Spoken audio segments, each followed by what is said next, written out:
Hey guys, thanks for checking out another video with Angel and I. We were just at the mail run up in the very northeastern part of Minnesota, the mail run dog sled race.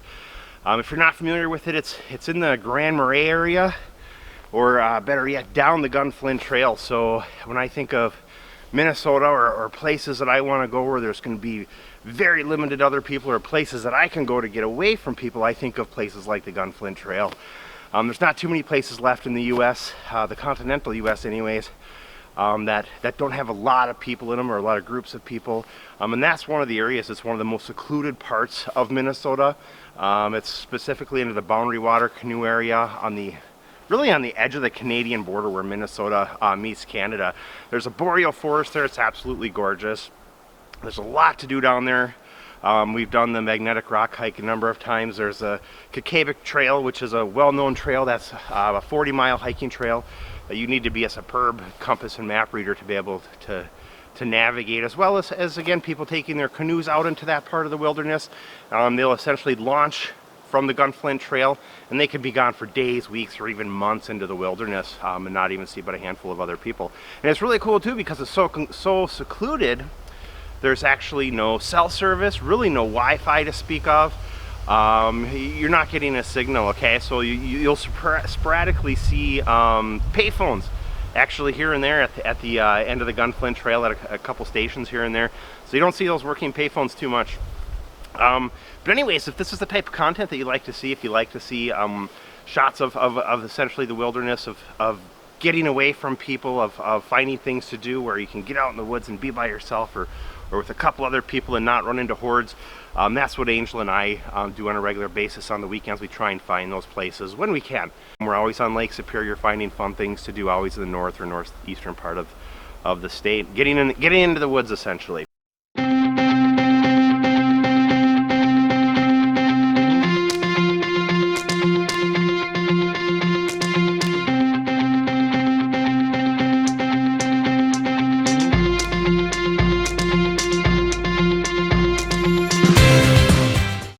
So for this video, I just wanted to touch on a few spots. This was really the first time that we've been to a dog sled race. We're hooked, okay? So we didn't really know what to expect. So this is kind of an informative video of what to expect when you're going to one of these for the first time. At least the one we went to, there were not a ton of people there, which is nice. You're in amongst the dogs, which is cool. I mean, you're right up next to them. The energy is amazing. If you're familiar, I mean, all of us probably have had dogs at some point in their life.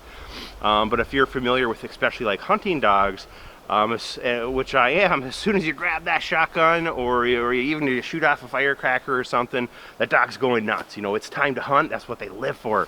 Okay, that's their favorite thing to do in the world. That same energy times about 10 is what we found during these dog sled races. So we got there first thing in the morning. We were there at about 6:30 a.m. At the beginning day of the race. Okay, it was -15 Fahrenheit. What I think that's like -25 or 26 Celsius, something like that. Really cold. One of the coldest days of the year so far. But that's par for Minnesota for this time of the year. That's why they do the dog sled races this time of the year, because the dogs like those colder temperatures. They can run without sweating to death. So yeah, -15 below, so it's a bit on the chilly side. So we actually had to break out our coveralls and break out our winter jackets. You know, it's that time of the year where the heavy winter gear comes out. You kind of put away the lighter stuff. Okay, so we were there first thing in the morning. The first thing we noticed is there's volunteers standing out there directing traffic, and I think all in all there were about 70 volunteers. Okay, and we noticed right away down the road this long string of trucks. And in all the trucks, I've seen them before a number of times. I've grown up in Minnesota, so I've seen dog sled trucks a number of times, but essentially it is either a pickup truck or maybe an F350, a heavier grade truck, or a 3500 that has the back converted into small dog kennels. Okay, that's how they transport their race dogs. They're either set up that way in the back of a truck, or also they're set up as a really cool trailer, and there's a lot of those too. So there's a lot of money that's spent on these, there's no question. So yeah, I start walking down this row of dogs and racers, and everybody's getting geared up, getting ready. They're checking their sleds, doing their last minute get going, because really at this point it's only a half an hour before the race starts.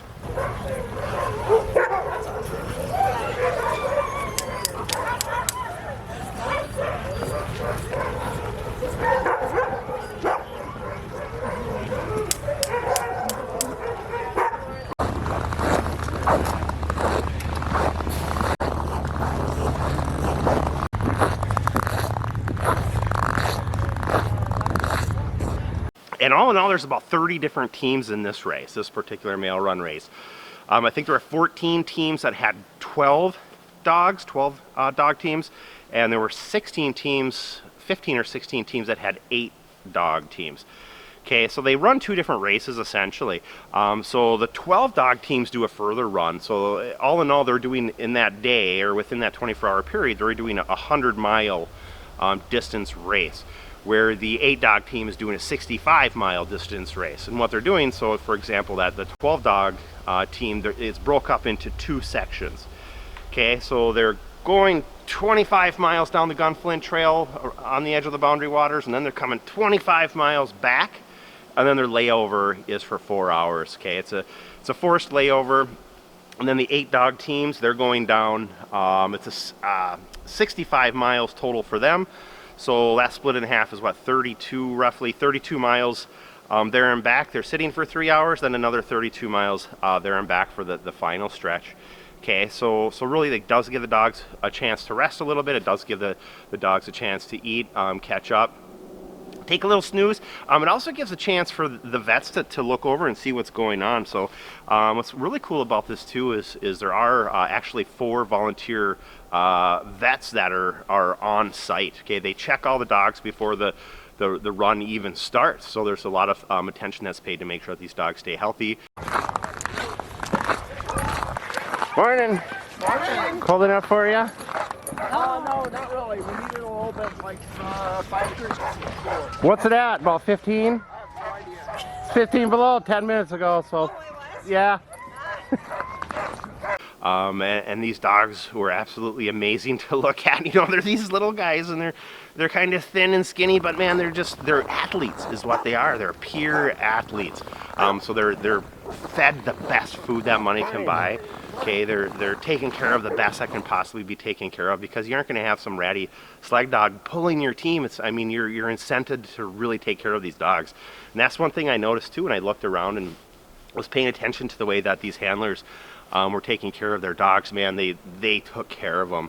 Okay, when nobody was looking, they're down there petting and hugging and cuddling their dogs. You know, I'm not saying that happens on an everyday, all day long basis. These aren't the type of dogs that would typically, they're not going to typically let in the house, jump on the couch, and be that type of a house dog. You know, they're super energetic, super high energy, and that's what they're bred to do. The other thing that I noticed that was really cool, and I've seen this over the years, you know, you see the boots on these sled dogs, and you're like, why do these sled dogs need booties? You know, I don't understand that. So after doing some research, what was pretty interesting that I came to find about that is there's really 2 main reasons. So number one, a lot of these sled dogs are kind of mixed breeds. Okay, so these kennels over the years take the best of the best of the best of the best and breed them and make these awesome athletic dogs. But when they're doing the mixed breeding, from what I gathered, the hair is a little bit different. The breed isn't full as, say, like a husky, where the hair is more solid on their feet. So as these dogs are running and working, and their paws are essentially sweating, and they're transferring the heat from their paws and fur into the ice and into the snow, and they actually get balls of essentially ice in between their paws. Okay, so number one, that those booties are to help protect their feet so they're not getting all balled up. Where, you know, with the huskies and some more of the full-bred dogs like that, their hair is actually hollow, so they don't run into that issue as bad. But I notice they still are wearing the booty, so they also do have issues when it's really cold, especially, you know, like 15 below, where the ice shards can actually damage their pads, or maybe their pads are sensitive from doing a lot of running and gearing up. And that's one thing too, is these dogs do gear up over the year, so it's not like they're just, here we go, we're doing our first race. You know, a lot of times they're gearing up all fall, and they're getting ready to go and slowly building them up to be able to do this. You know, they get geared up, they start slow, and they have very little body fat, and it allows them to run the distance. It's not so hard on their bones and on their tendons. So yeah, I certainly found that. So another thing that I found interesting too is to what speed do these dogs run at. And I did the math, and correct me if I'm wrong here, you know, I seen some of these times. I think it was, and I'll go over the details a little bit more, but the first place runner of last year, the total time I think was 8 hours and 25 minutes to do the 100 miles. Okay, that was total race time, and I think I did the math, and it was just over 11 minutes per mile. Okay, so what 11 minutes per mile breaks down to is I think at the treadmill, you know, 11 minutes per mile is fast. If when I'm in good shape in the summer, you know, and I'm running on the treadmill, I might do 6.5 miles per hour.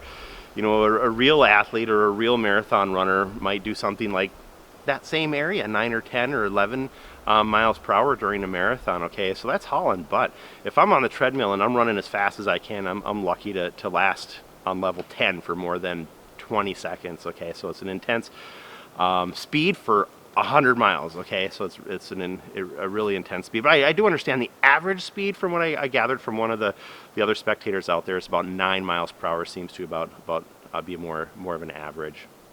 So the other part too that was really cool about this is, so when we're there in the morning, we're waiting for the dogs to take off and start the race. And as the first dogs, they start getting all into their harnesses and they get brought to the starting line. I mean, there's a whole team of people that are bringing these dogs to the starting line. They're really powerful. Okay.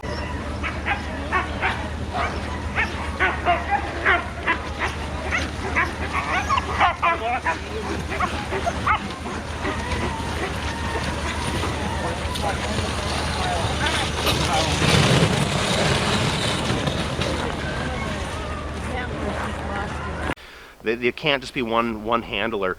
There's all these people around and other dogs around. You know, these dogs aren't necessarily used to that on a regular basis, being in that type of a confusing type of environment. And man, they just want to run.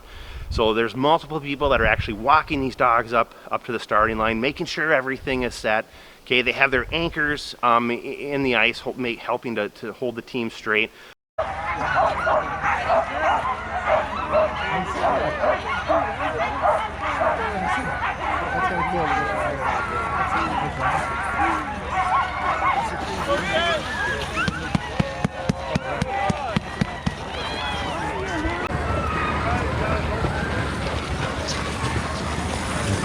Take the hook.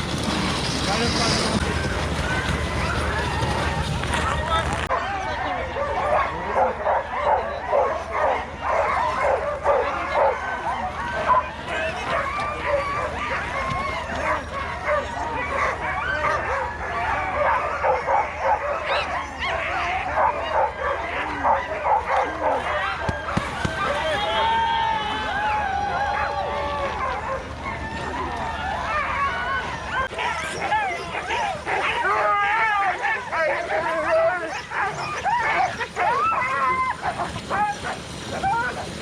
And the dogs are just going nuts. I mean, that's the coolest part. The most thing I can possibly state about if you're ever tempted to go to one of these dog races, number one, do it. It's worth it. But number two, make sure you're there at the very beginning because the energy is insane. You can hear hundreds of dogs, couple hundred dogs, all at one time know what's going on.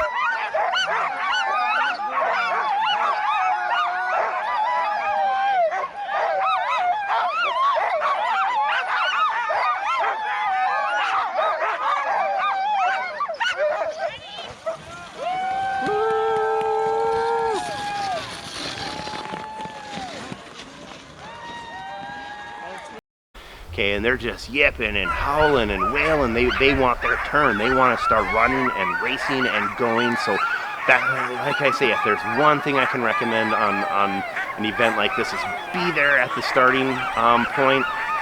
Bring your camera, take your photos. Man, and just listen. It's just amazing. Just the energy that these dogs, they're just bouncing off the walls, man. They're ready to go. So that's definitely the coolest part for us. So the other thing too is this does take place at the Trail Center Lodge. So I've been at the Trail Center Lodge quite a few times.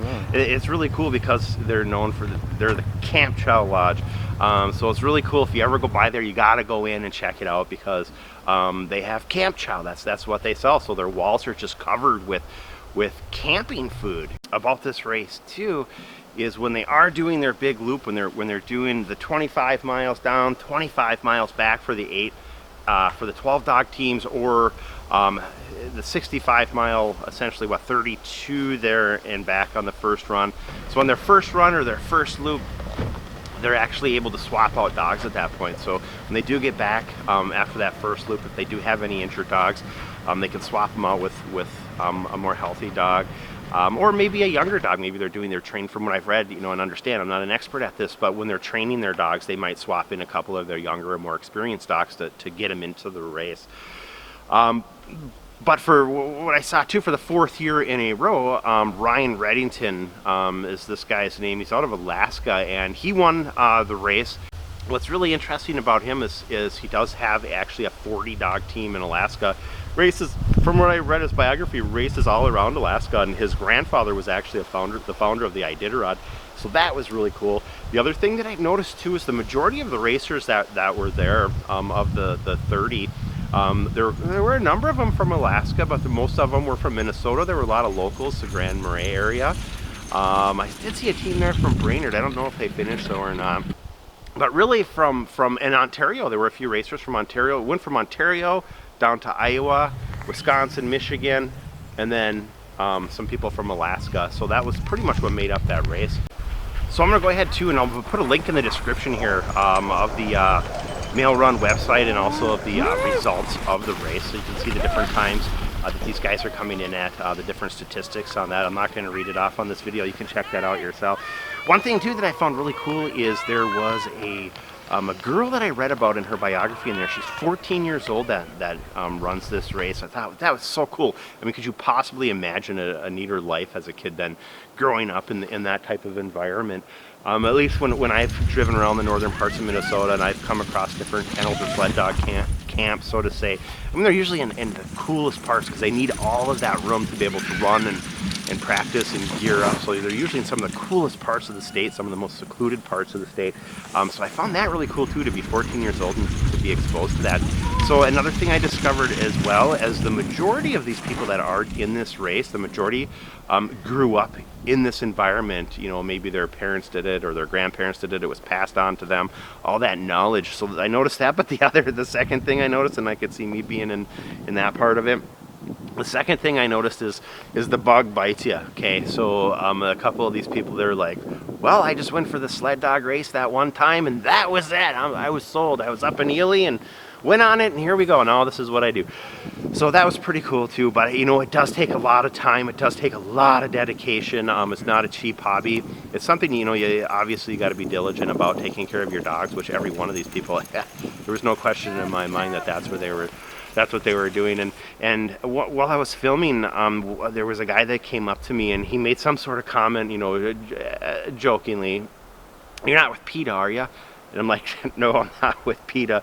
And he started talking to me about, you know, how, you know, they think these dogs are tortured, and you know, how they're just ill health and not taken care of. And I didn't find that to be the case at all. Actually, I found that to be the exact opposite.